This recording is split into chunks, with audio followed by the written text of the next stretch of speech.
I haven't seen the this good for this long. I don't remember when. But, So we have Seth and Cody are both excused this evening. Okay. And it looks like everyone is here. Randy's not though. And we may have a guest. And okay. Yeah. And Stephanie's not here. Stephanie. I was going to say Stephanie King. Yeah. She's not here.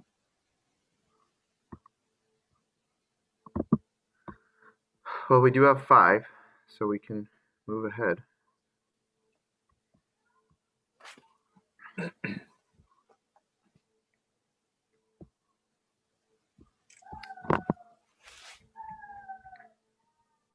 I hear a cat. Sounds like either that or it's a kid. There's a lot of kid noise, cat noise, dog noise at my house. Yeah. A lot of everything.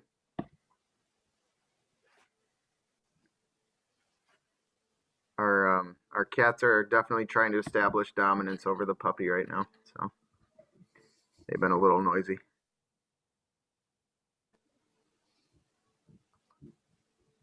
So Ned, you're in charge tonight, right? That's what Seth tells me. Yeah, so should we call the meeting to order? It is 5 o'clock. And I will call this meeting of the Sustainability Commission to order. We'll do roll call first. Seth is excused. Ned Dorf, Alder Randy Scannell, absent. Corey Mim, present. John Art, Julia Nordyke, Present. Cody Sandall is excused. Mark Walter, Present. and Stephanie King is absent. Okay. And then just let me know when you're ready for the next one, Melissa. Okay.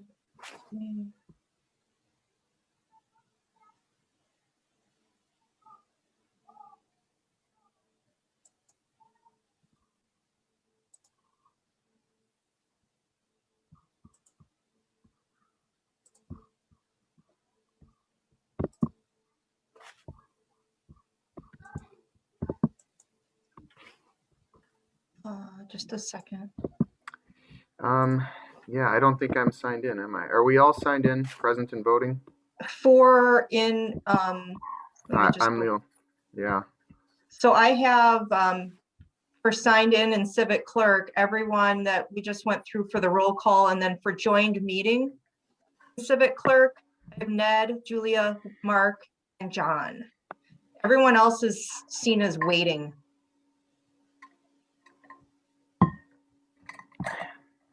So Corey, did you join through civic clerk? When I joined, though, at like not quite 5 to 5, the join meeting wasn't there, wasn't Correct. active. Yeah, so I have that. You may have to go back out and try it again. Yeah, saying I might want to just go out and in again. Just go back to the agenda page. Yeah, go back to agendas. It should be popping up then. Yeah, I see. Yep. That's what happened to me too. I like literally just was like, oh yeah. And then I saw it pop up. And, yeah. Okay. I think you'll see me now. All right, I'm ready if you all are. Fantastic. We'll go to item C, approval of the agenda. Is there a motion to approve the agenda for tonight? John moves the motion. I'll second. Seconded by Julia. Is there any discussion? Hearing none, all in favor? Aye. Aye. Any opposed? Motion carries.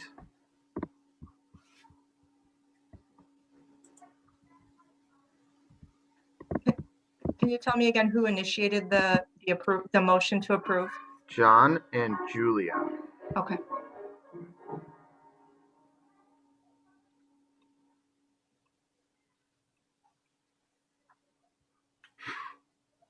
Okay, ready? Moving on to item D, approval of the minutes from January 20th, 2021. Is there a motion to approve? I'll move. Moved by Mark, I'll second. well, second by Corey. Any discussion?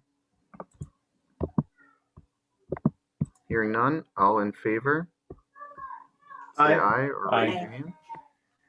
Any opposed? Motion carries.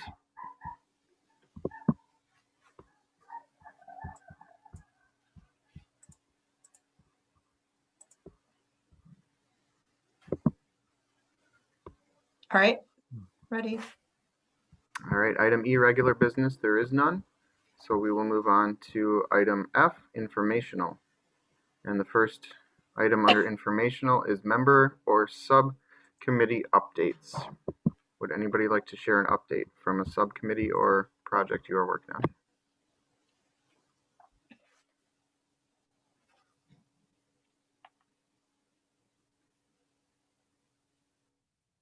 John? I'll share that. Go ahead, I will John. share that Julie and I met to discuss some of the tree cover issues with the carbon calculator of the city.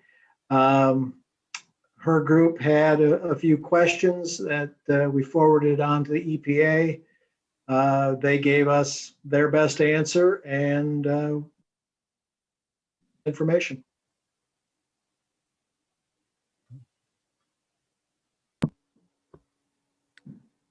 Thank you. Anything, Julia, that you would like to add to that? Thanks, John, for reaching out to them. That was a good, easy resolution, what their answer was back. So it's easier than it's an easy answer, which is good, always good. And then I guess I'll just add, yeah, I can go next whenever we're ready. The chair recognizes Julia. The only thing I was going to mention is that it's been on my mind to see if there is the deadline would be, it's a grant opportunity that comes up every April. I think the deadline's around the Wisconsin Department of Natural Resources. It's for a stormwater planning grant. And I have in the past worked with other municipalities to get some funding. So it could be a good opportunity to do propose something around green infrastructure planning wise and the storm. So I just throw that out there, Melissa. I can send you the information, and if you want to have a conversation about it, that would be great.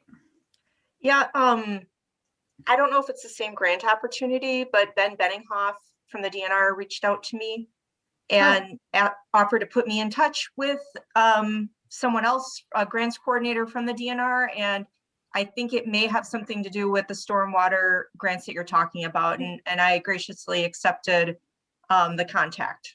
So Okay, great. if So, it's the yes, same, if it's the same grant opportunity, I haven't met with that person yet. I have a feeling it is, because the last time I also talked to Ben, that I had asked him, I said, what would be a good things to maybe do for this? So I'm glad that he is putting you in touch. So maybe I'll still just send a follow-up email with the no, that'd be great. that were his ideas. And then the grant is due at the end of April normally, and then they take a long time to review it, and normally it would start if it's awarded, it would start in like January 1st, 2022. So is it usually a 1-year grant time frame? Yeah. And yeah, so I think I've heard it's an underutilized grant. And then also a lot of the applications they get are really like straightforward, like business as usual stormwater things so I think if we put a green infrastructure spin on it, that it could be competitive. And this is a planning style grant versus an implementation. They do have those also, but those are probably more competitive, and I don't know if they're offered every year. It's Okay, in, when I send you the link, it'll be the same. You could see which one's which, basically. So, okay. but this is for planning, and that's probably why it's underutilized. Mhm. No one plans for anything. No, Yeah. just kidding. I don't know. I don't know. So, but I think it's a good opportunity. I've had success with it with another community. So, Okay, I'd just like to say in parks, we're always planning for stormwater management, and I would be happy to throw some project ideas out there. And I think it would be probably great for us to be able to utilize some of that funding too. So I'd be happy to participate in any discussions for that. great. Good, good, good. Always looking for collaboration. So John, did you want to talk about the meeting that you and Seth and I had, and some of the items that came out of that subgroup? Otherwise, I can just Yeah, I can and just offer like the items that I was working on. Sure, I can just give a brief rundown of some of the items, and if you want to elaborate on them during your update, you can. Some of the things that we were looking at is updating the number of properties in the Energy Star portfolio, the city properties, buildings in particular. And I was able to reach out and share what I had come up with Jenny, and we'll need to see what we want to add to that portfolio manager. Benchmarking the buildings is important as we move forward to sort of measure our progress and towards reducing our carbon footprint. We talked about trying to identify the different departments in the city and see what efficiency projects they've identified, so we can create sort of a grand list of efficiency projects. Possibly working with Focus on Energy and WPS to help us along on this journey. Melissa brought up possibly working with Johnson Controls, who have experience in auditing efficiency projects, and also identifying climate action plans from other communities, seeing if we can get a list of plans and then see if we can come up with best practices in working towards the climate action plan, and also exploring some solar and efficiency projects, looking at funding sources out there.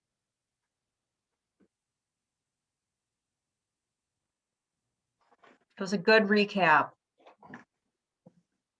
So, and NWTC is offered to do some of that data entry that they were doing last year for the Energy Star portfolio managers. So they're on board with that as a training tool for their students. And so I think the ball's in my court at this point as far as like additional buildings to review. Were there other member updates? I'll reserve my time for when it's my time to give just general resiliency coordinator updates. I guess I would just ask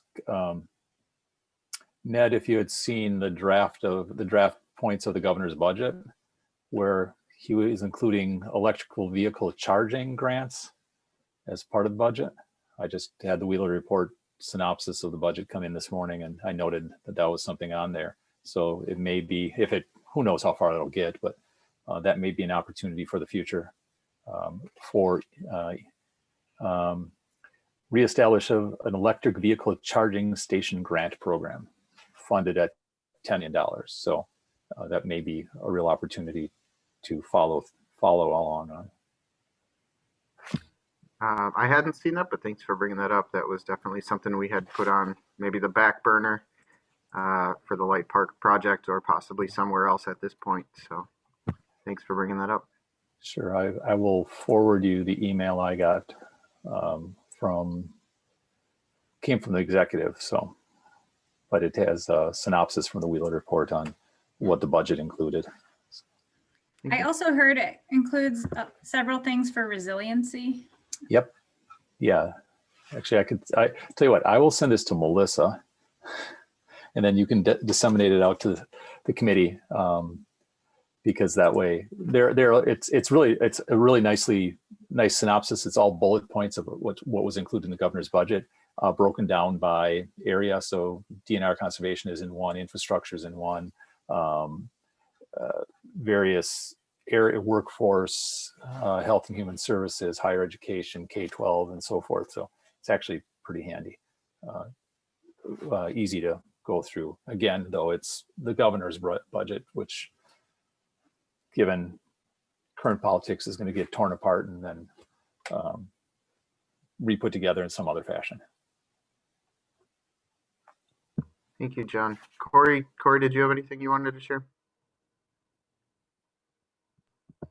Yeah, I know there's been talk with the forestry department in looking at developing an urban tree canopy cover policy. I guess I'm not certain whether that would be citywide or, just within the parks or forestry realm. But we are starting to look at other communities to see we're looking to put out a survey to other communities to see if they have a policy. If so, can they share it with us? How many foresters do they have on staff? How many trees do they take care of? That kind of thing, to help us kind of put that policy together. So still in the very initial planning stages, but we're starting. So yeah, that's all I really have. Thank you. I do note Stephanie King is present. Stephanie, I marked you as present. So I'm sorry I don't know how long you were waiting, but thank you, Julia, for letting me. Sometimes I get so tuned into what's going on that I don't even see the waiting room going on. So, but you're here. Thank you for being here. Yep. Hi, everyone. Sorry, I had a little trouble finding the link in Civic Clerk, but I'm here. Yep, no problem. I wasn't waiting long. Glad you're here. Thank you. Any other updates from members? Otherwise, I'll share. Had a couple of meetings with Melissa on the same day back in January.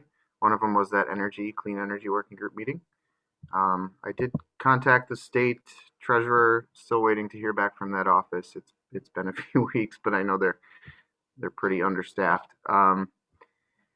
And before that, Melissa and I had been meeting with Ben Benninghoff on some green infrastructure for schools and city parks, looking to see where we could share a project or two or three or four around the city, where a school connects to a city park and where some green infrastructure might do some good for that particular spot. So I've met with the person who's going to be a representative from the district, and she's on board. She's our district grant writer, and she's looking forward to kind of teaming up and seeing what we can do together. So, and then I to follow up from our item on the noxious weeds ordinance and natural landscaping ordinance. I attended the INS committee meeting and shared perspectives from our commission, shared my own opinions on some of our issues that we had with setbacks and sizing and things like that. And the committee, INS, is taking it under consideration. I believe Steve Grenier and Melissa are going to, I think Melissa and Steve Grenier are going to do some more work on that. Okay, so Yes. I talked with Steve on the phone, I think a couple days ago, and decided that I'm going to kind of seek some other feedback from people that have been involved with the pollinator corridor project over the years and get some of those comments to him and Melissa contention. So I think those are my updates. Okay.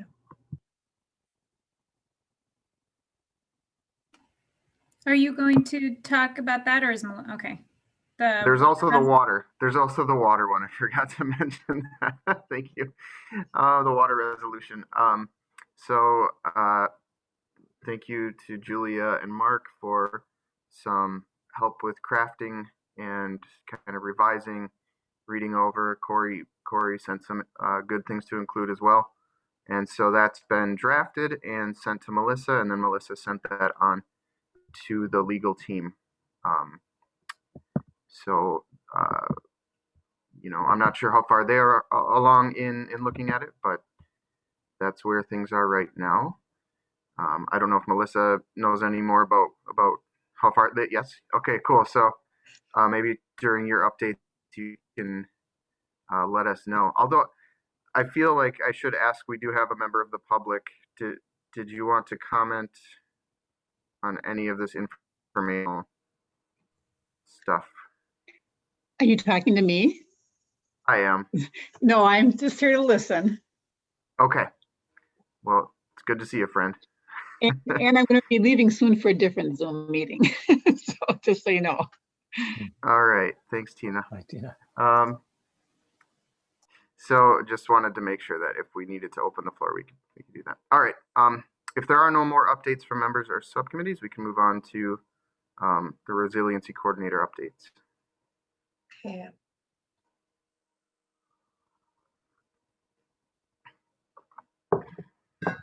I am just clicking along and civic clerk.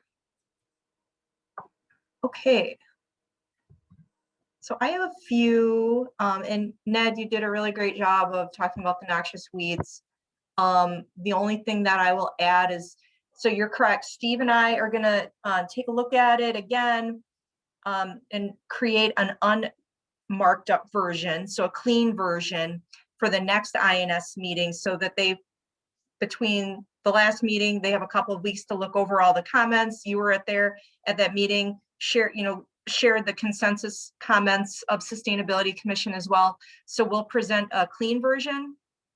And then I don't know if they'll vote on anything that night, but I'm sure there'll be further discussion. And we did have some decent discussion. We didn't get too deep into the weeds, no joke, but we didn't You're taking Randy's place. You're taking Randy's place. I didn't even mean to do that. So anyway, we didn't get too far into the details, but there was some nice discussion. And so they'll be presented with a clean version at the next INS meeting, which is the 24th. And Steve and I are meeting on that tomorrow to get that version, or not version, but to get that in order. So that's the progress on that right now.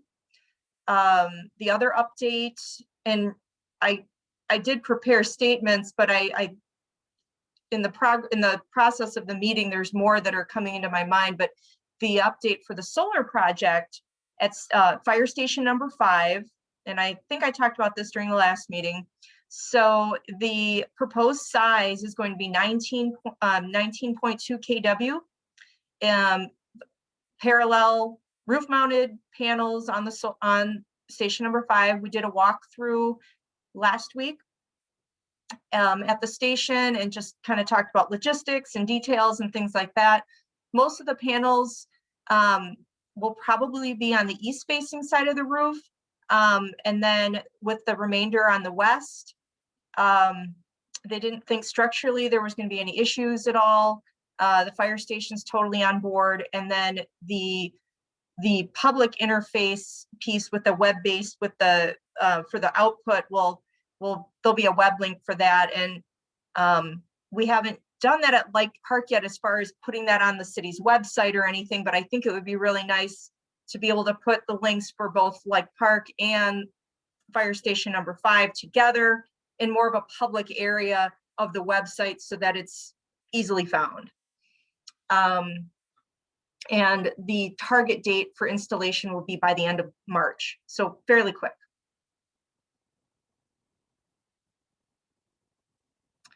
And as an outcome of last meeting, the tree canopy goal discussion was referred to staff, and Corey, I know you spoke about it.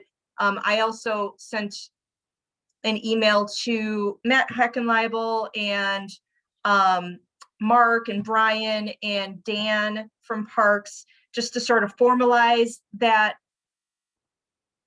that approval.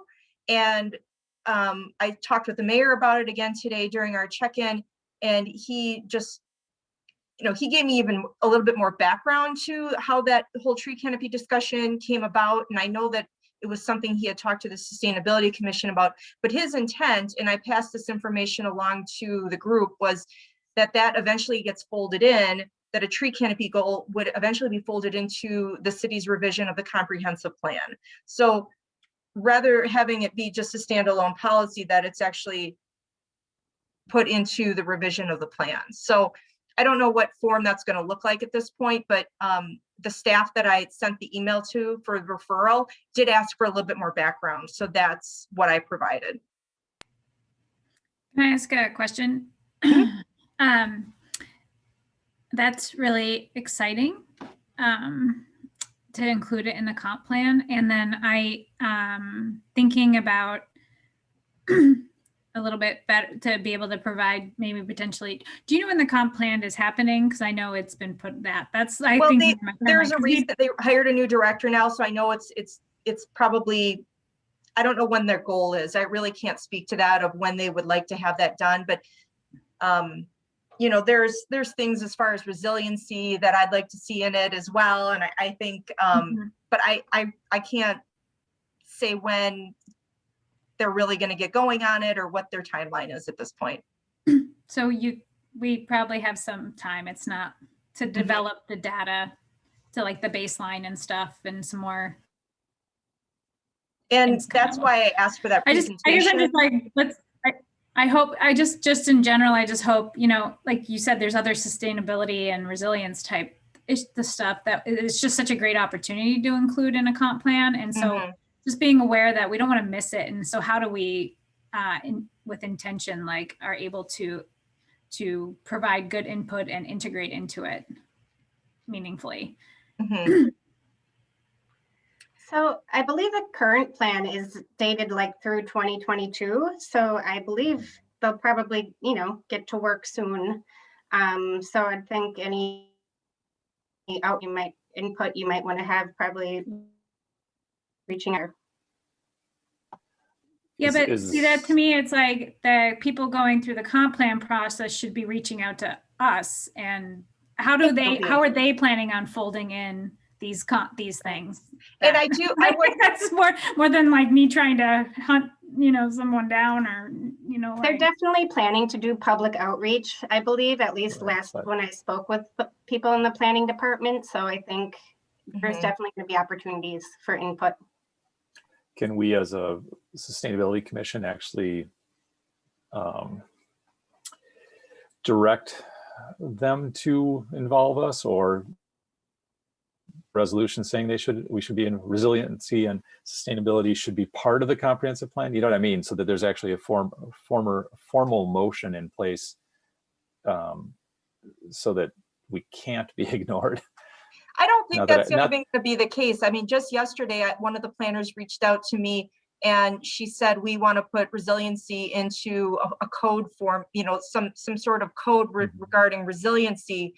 And so I don't know if you can make if the sustainability can do that, but I guess I'm feeling pretty confident that there's lots of staff people that are concerned about this and that would like to see these sorts of things folded in and be a part of the comprehensive plan. Corey, maybe I'm speaking out of turn, but that's the impression I'm getting.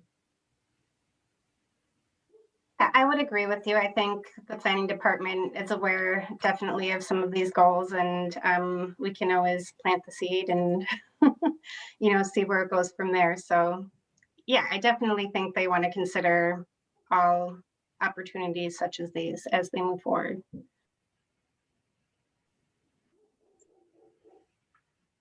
Okay, well, so as far as any other updates on the tree canopy goal discussion, that was pretty much all I had on that. And then the other item I wanted to mention was that FEMA is hosting 2 flood risk open house events next week, February 22nd and 24th. They're going to be held in the evenings from 4 to 7. They're virtual open houses, and it's an opportunity for members of the public to review the preliminary flood maps of the Lake Michigan shoreline with the changes and how those maps may affect communities and the property owners in those areas. So, you know, if you're interested in attending, that would be wonderful. If you have people in your neighborhoods, depending on where you live, people that you know that are in the coastal areas, please pass this information along. It's on the city's website and under the community and economic development area of the website with the Zoom link information. And our neighborhood, Will Peters, I'm not sure exactly what his title is, he's also promoting this to the neighborhood associations in these areas as well.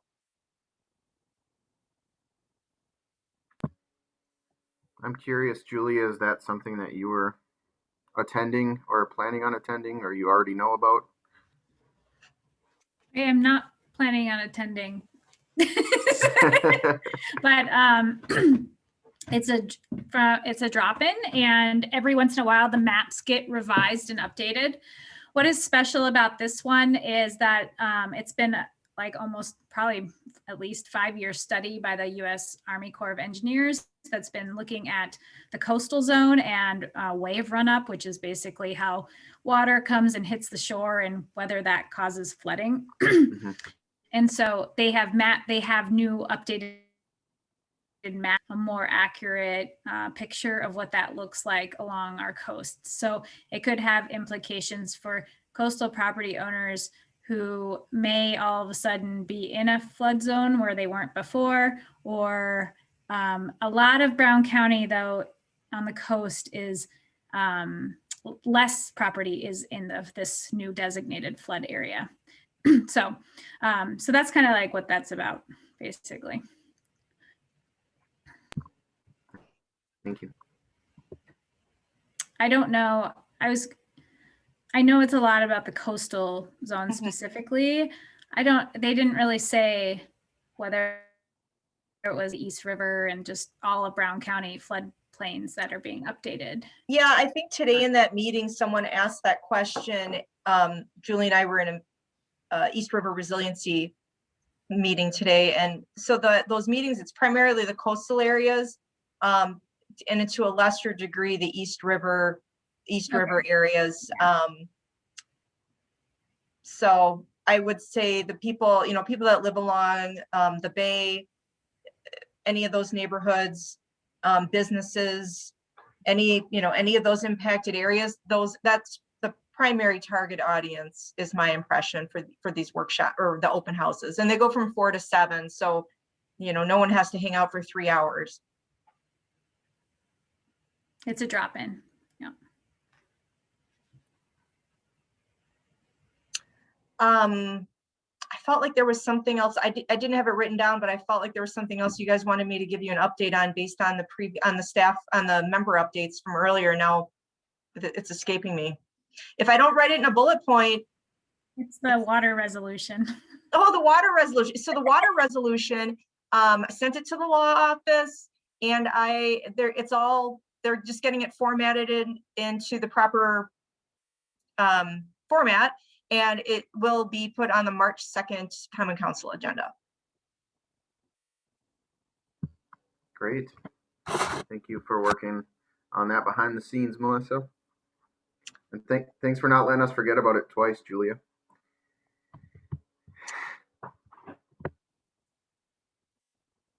I'm trying to think if there's anything else, John, I did get a hold of those reports. I found where those old energy efficiency wish list reports I requested those, so I do have those in my possession now to review those.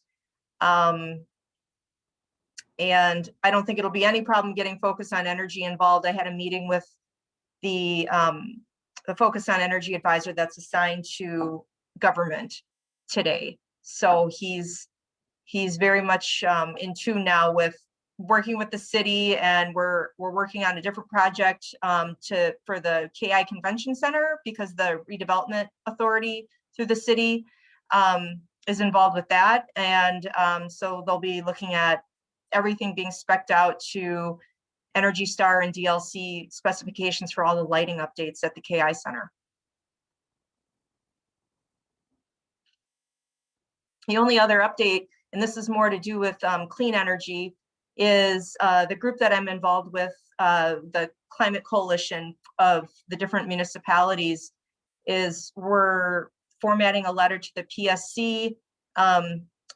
If you follow anything with clean energy and how cities are trying to finance some of their clean energy objectives, City of Milwaukee wanted to do, it was 7 different projects on their buildings, rooftop solar, and their interconnection agreement was denied based on their third-party financing. And it was challenged by the utility, which is We Energies and WPS. And so it was challenged and denied, and they're in court right now. But as a coalition, we're forming a letter to support the city of Milwaukee in their lawsuit. And the reason why this is important for the city of Green Bay, because not every utility challenges these interconnection agreements in this way. The reason it's important for Green Bay is that we have the same utility providers that the city of Milwaukee does. And so I discussed this with the mayor, and I'm signing my name as a city employee to that letter. And this is some of the types of policy interactions that I'm getting involved with, as far as to forward the momentum for Green Bay with, because 2 or 3 years down the road, if we want to do a lot more solar, which I think we do, third-party financing is just one way. It doesn't mean it's the perfect solution, but it's a way of financing projects without putting it through going out for bond for it. And it's just a mechanism that anybody can use: cities, residents, businesses. So the argument is that this third-party group is acting as a utility, and that's why WEPCO had an issue with it. So it's a lot. It's really in depth, and I'm sure we can talk about it offline if you want to. But I am involved with that stuff as well.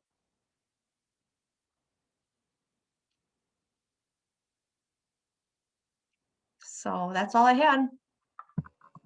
Thank you, Melissa, and thanks for being involved in that. That sounds like a really worthy effort. Then that would bring us, the last note would be that if you want to keep an eye on what happens with Brown County, they are meeting again tonight, Brown County Board. Last month, the clean energy resolution was sent back to committee. So we'll see what happens tonight. Oh, it might not be on the agenda. My county supervisor just told me it might not be on the agenda, so I thought it was. All right, but keep an eye on it. It's definitely somewhere in the county. Thank you. Anything else before we entertain a motion to adjourn? Okay. Would anybody like to make that motion? Mark moves to adjourn.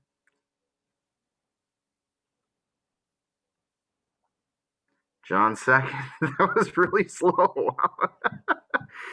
All right. Any discussion? Okay. All in favor? Aye. And none It just opposed. seems like too quick a meeting. That was probably why we're all kind of saying, really? Yeah. No, we Gotta have more got to through. talk. We got through the first 3 items by 5:02. So I think we're in our groove now. We have this incomparable resiliency coordinator who's keeping us moving forward and keeping us. I thought you were just being kind to me and moving very slow so that I could keep up in civic clerk. Yeah. No, I think you have the technology down now. I think it's all coming together, and the fact that we had no new business tonight probably helped too. Yeah. Thanks, It'll be- Melissa, for all your insights too. Because Yeah, I mean, been honestly, great. I know nothing about renewable energy. So it's nice to hear your explanations and hear some of the details of what's happening. So You're welcome. Now, Melissa, is it your understanding that if the state were financing this project, that WPS wouldn't, I don't know, I'm just kind of conjecturing here, but if we actually did get money from the treasurer's office to finance renewable projects, would treat the state as if it was acting like a utility then and sue the state? That's a good question. I don't think it would. But the question comes into play is if they're selling power or if they're selling the equipment, you know, if you're financing the equipment or if you're financing a purchase power agreement. And that's kind of the, you know, I'm going to stop the recording for just a second because since we're done with our